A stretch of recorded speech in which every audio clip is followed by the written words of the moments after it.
Welcome to The Foundry, where leaders are forged daily. Each week we investigate themes of leadership, entrepreneurship, and mindset with some of the greatest minds in real estate.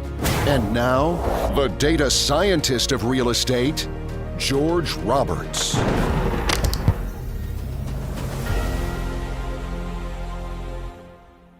Welcome back, entrepreneurs. Today, I have the pleasure of interviewing Chris Larson, founder and principal of Next Level Income. Chris has been investing and managing real estate for over 20 years.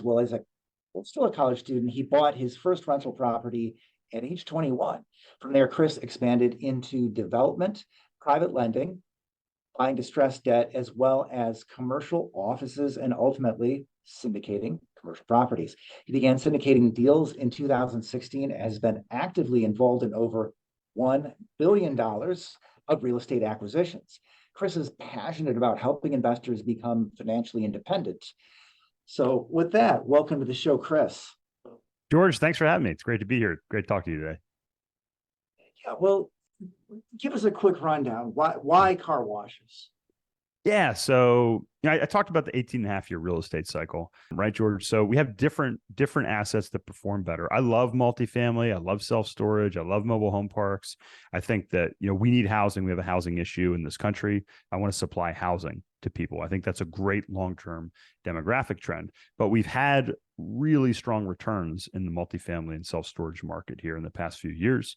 And I don't expect the same returns going forward necessarily over the next 5 years. I think it's still going to be a great area to invest. But how do you get higher cash flows? And that's where I think you can look at operating real estate.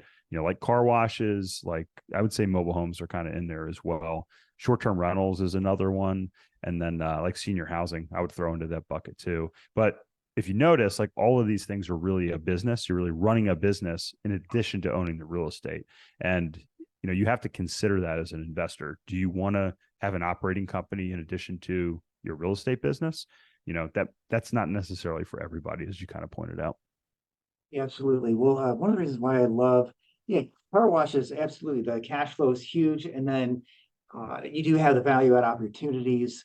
For example, suppose you can get a whole bunch of car washes in one area, then having those, the monthly becomes that much more important. If they're all along very important traffic routes, then a lot of people, they'll say, well, hey, I'm going to get a membership because whether I'm near home or near work, I can get my car washed. Yes. Yeah. And that's really, the model that we use that we bring investors on. Our business is called Hurricane Express Wash. It's a membership-based model. We're up to 30 locations. And what we focus on is those memberships. And as you add locations, you also add members. And what is that? That's monthly recurring revenue. So it's a scalable business. And every time you scale, you actually make every location more valuable. So I like that.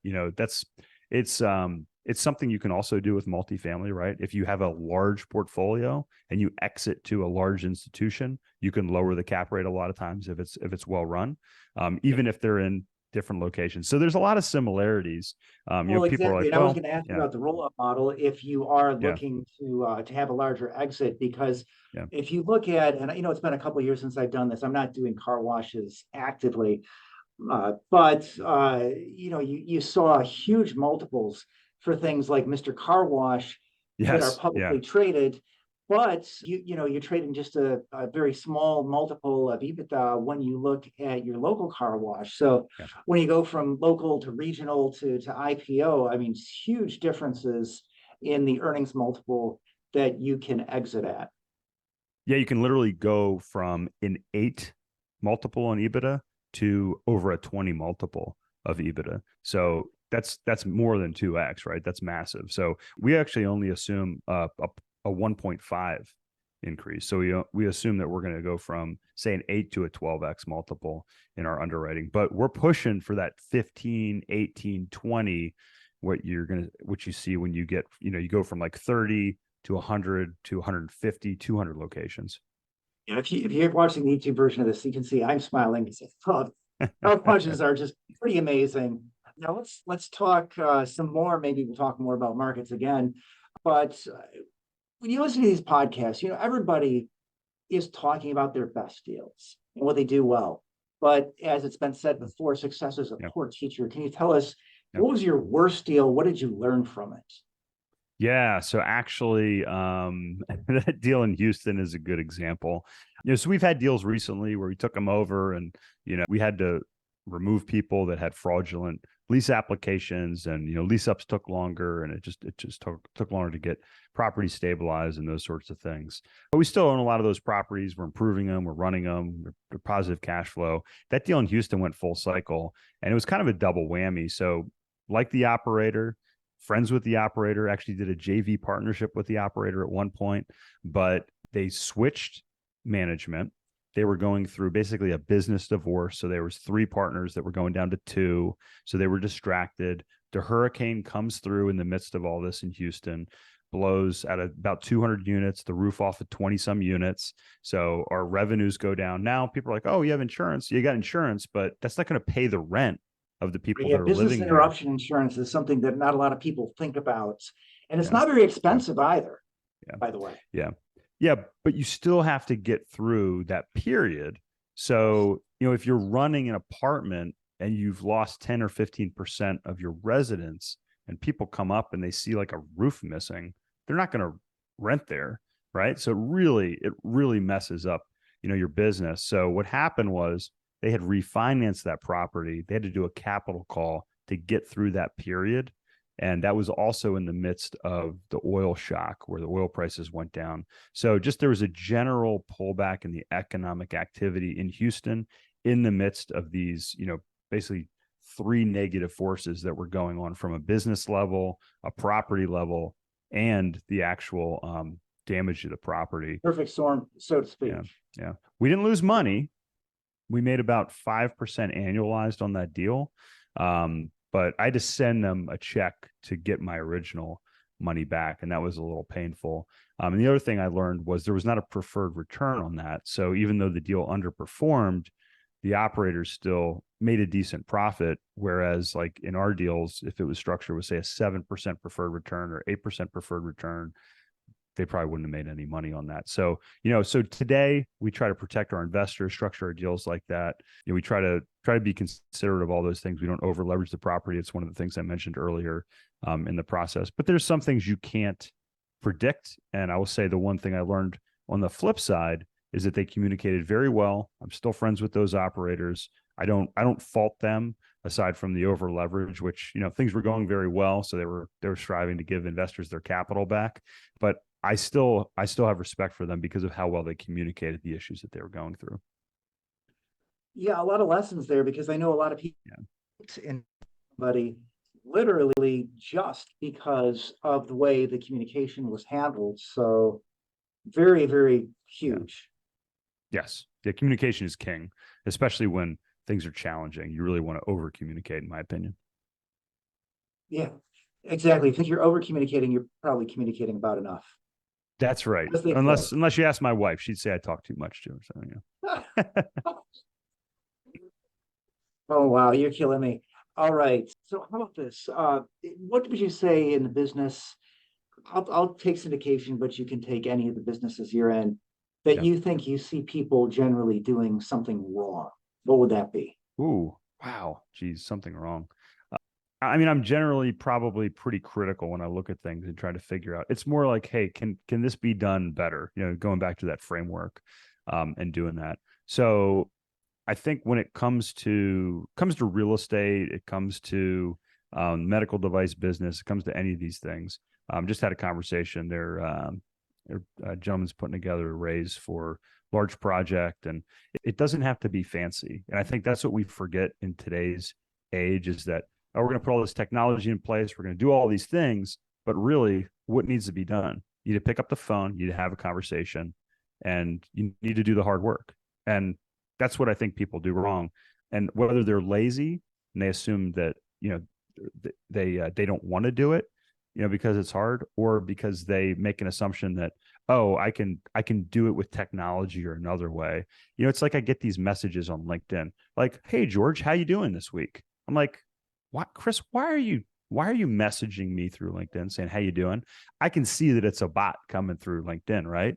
And like we're perceptive as humans. So AI is beneficial in a lot of ways, but we still want to interact as humans. Like, I like to see your face. I really would like to be in person with you, George, because, you know, those are the things. So I think that what people are doing wrong today is we're sometimes relying too much on technology and forgetting how much humans need and appreciate that true intimacy and contact that we have on a daily basis. I love it. An engineer telling us that technology. I told you what my advisor said. I would have been a terrible very engineer. True. I come from empirical science. I went into data science. I see it all the time. People not understanding really what technology is and what its proper role is in our lives. Science, I see a lot of misunderstanding on that. I think I'll probably step over both minefields, but I appreciate your weighing in on that. It's like icing without the cake, right? It does. Technology, I think, is here to make things better, but you can't do it to the detriment of, you know, really what is the foundation of what we do and who we are. Okay, let's move to productivity. I want to ask you, stretch goals or SMART goals? Yeah. Which is better? Which is more powerful? Yes. So again, I'm going to kind of go away from, you know, the engineering. The engineering, you would say SMART goals, right? Because like you have to break it down and have a process for everything. And like that's when I worked with my reps, I'd say, okay, we're going to have our annual goals, we're going to have our quarterly goals, we're going to have, you know, then our daily tasks that we do, and we're going to break it down and go through everything. It's super important. The problem is like it's like a pro forma, right, George? It's never what you think. It's always something different. So you have these goals and what you're going to do, it never really works out. So yeah, that's important. But I think stretch goals are more important. And here's why. Because when it comes to really achieving big things, like Dan Sullivan came out with his book, 10X is easier than 2X. If you can expand your mind and start to think in terms of, okay, how can I do 10 times more? So I'll give you an example. My manager came to me. So I'm managing this account, and medical device space, large market share, growing at, you know, mid-single digit rate. So they typically come and say, hey, here's your quota for the year. It's going to go up 4%, 6%, 8%. Those were typical numbers, right? If you got a single digit increase, you're happy. Double digit increase, you're pissed. He comes to me, he goes, your quota's going down next year. I'm like, huh? That's never happened. But they took into account pricing erosion and some contracts and stuff like that. And I was like, what are you talking about? And he goes, I thought you'd be excited, Chris. And I was like, no. I was like, what do you expect out of me? I got upset. I was like, this is ridiculous. I was like, who's running the show? You know? So I was like, no. I said, we're taking all the business. And he's like, what? I was like, my goal in 5 years isn't to increase market share 10% or double market share. My goal is to dominate the market and have 100% market share. And he's like, oh, well, guess what? In 1 year, we had all the market share. And that happened because I had been working towards that, and I had a new manager that came in. So he didn't really kind of know what my vision was, but I put that vision in place over, I can't remember exactly how long it took, but over a 5-year period, George, because what I wanted to do was every day, instead of saying, hey, I'm going to get a little business, I'm going to get a little more business, you know, and we're going to keep growing like linearly. I said, I'm going to set the table to go from 35% market share to 65% market share to 100% market share. And I'm going to put the pieces in place so that I can pull that lever one day and that wave just takes over the whole thing. And it took longer, but when you think that way, you act differently.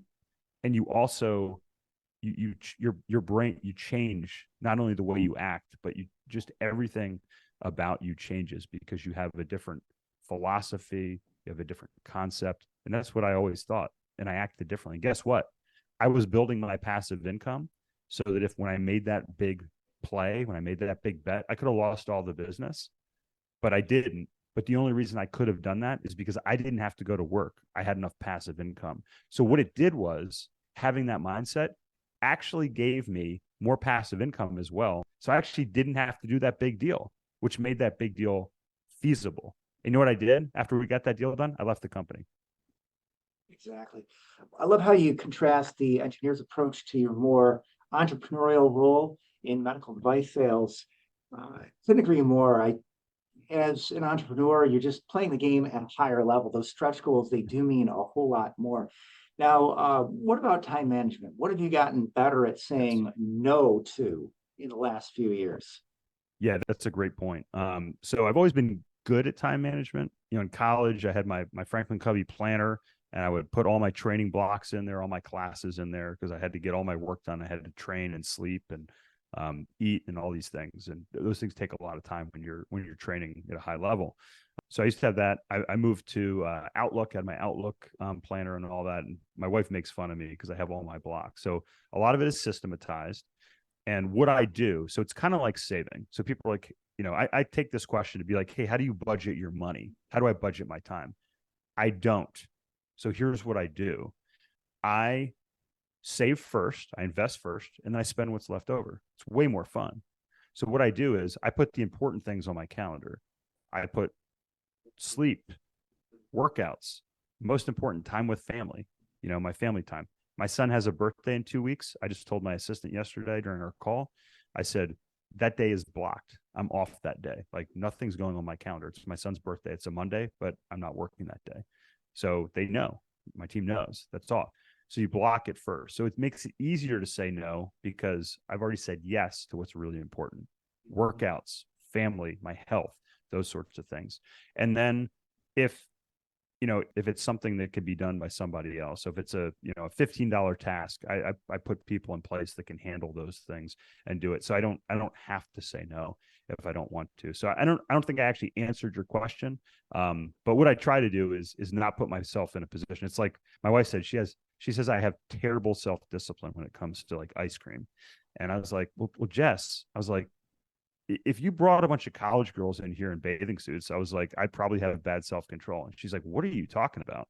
And I was like, that's just not a good environment for me to live in. I'd at a minimum be distracted. I was like, so I don't buy the ice cream. I don't hang out with college girls in bathing suits. Like I don't put myself in these situations where I'm even tempted. So she says, oh, if I have ice cream in the house, you're going to eat it. And I'm like, well, I just don't bring ice cream in the house. That's my self-discipline. And I'll just leave it at that. All right. I love the metaphors. My wife was like, the quote, what? said She's that, like, what the hell are you talking about? In an answer to this, that it's just simply not safe to use metaphors. I wish I could pull out the exact quote. I'm sure somebody is like, this guy is an idiot or is crazy. But I think there's some people. So that's okay because you know what? We don't want to be bland around here. Okay, this is not going to be just another real estate podcast. All right. No. So I think people. I don't. Bottom line is, I don't want to be distracted, and I also don't want to be tempted. There you go. Exactly. So prioritization, I think, is number one. Once you've already blocked off the most important things, I try to do the same thing. You know, if you start out. You know, if you take a look at Tim Ferriss, the 4-hour work week, if you focus on your top 3 priorities until 11 a.m., it's a great start. Yeah, exactly. No, it's fantastic. And my coach, Craig Ballantyne, taught me a lot of that stuff as well. So yeah, fantastic. Okay, well, I love to make connections. I love to connect people. And I would like to ask, who is the ideal person to reach out to Chris Larson? Yeah. Oh, wow. Thanks for asking that. So look, we are really passionate about helping you get to your next step in financial independence. So if you want a free copy of our book, check out our website.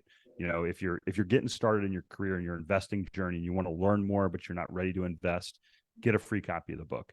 If you want to learn more and you want somebody to walk along beside you, we have our group coaching program that you can join. So you can email us at coaching@nextlevelincome.com, coaching@nextlevelincome.com, and learn more about that. And what we can do is we can actually give your audience a discount, George. So I'll send you a link if you want to put it in the show notes, and the audience get $1,000 off with that link. And then lastly, if you've heard about the investments, you want to learn more about how we work with investors in multifamily, mobile home parks, car washes, check us out, nextlevelincome.com. Click on the invest link, and you can schedule a call with our team to learn more about that. Okay, yeah, that's huge. And we'll definitely make sure that ends up in the show notes. So with that, why don't we head right into our lightning round? I call it the Oh boy, seven. Are you ready, Chris? I am ready.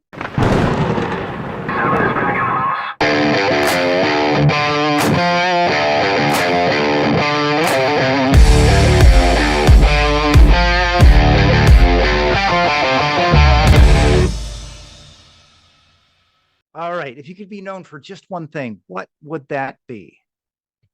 Being a good father. What's the greatest lesson in leadership you've learned as an entrepreneur? The lesson is you cannot expect everyone to learn like you, to think like you, to act like you. What personal characteristic has been most pivotal to your success? I tend to think my discipline. I think discipline is key for a lot of things. My wife says my superpower is staying calm when things get really bad, like catastrophic bad, like son cut the tip of his finger off, or being in the OR and those sorts of things. So I think that kind of the worse things get, the calmer I get. I think that that helps in really dire consequences. But I think on day-to-day basis, my discipline. Right, that's huge. I almost feel bad about bringing out my random question cards next because usually it's usually not that deep, although it could be. It could be. All right. Just tell me when to stop cutting the deck. This. All right. Right now. All right. Where would you choose to live if you had to leave this country? If the first place that comes to mind is Costa Rica. My wife and I went there on our honeymoon. We love it. I love to surf. I love the culture down there. The food down there is the blue zone down there. It's hard to go wrong. I would miss the mountains and the snow, but I would get over that if I had to live somewhere else. All right. I think you'll find that you wouldn't be the only American down there. No, I know that. What is one tip or trick that investors can implement in their business today? Implement in their business today. Yeah, I think just going back to basics, like tracking your investments and reading your quarterly reports and really understanding like the financial side of things is very important. Name a book that's helped to forge you as an entrepreneur or as a leader, and tell us why.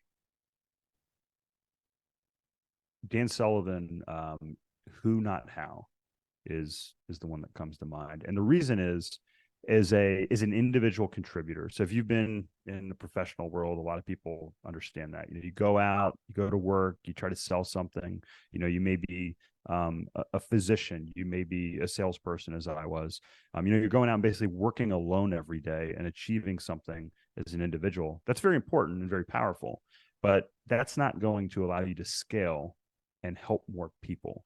And not until you understand how to find the right who's to do those things, but as entrepreneurs, we're programmed to, like, I can do it better myself. And you probably can for a while, but there's probably somebody out there that can do it better than you. And the only way that you can do what you're meant to do is to allow them to do that for you.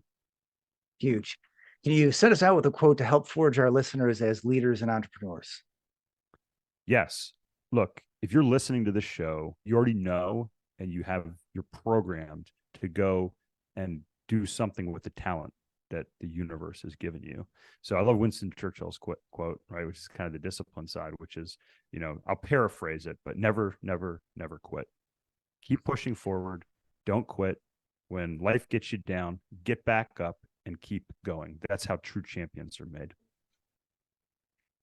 I love it. Beautiful. And now I just want to make sure that people have a chance to reach out to you. What's the best way? We talk in email, smoke signals, carrier pigeon. How do you reach out to Chris Larson? Yeah, well, we do employ technology, despite what I mentioned earlier. Good. I'd be a little concerned if a tech guy said, "Yeah, send me a smoke signal." Yeah. So the easiest thing is go to nextlevelincome.com and you can connect with us there. You can learn more about us there. You can get our free book there, whatever you want. So that's the best way to do it. Nextlevelincome.com. All right, outstanding.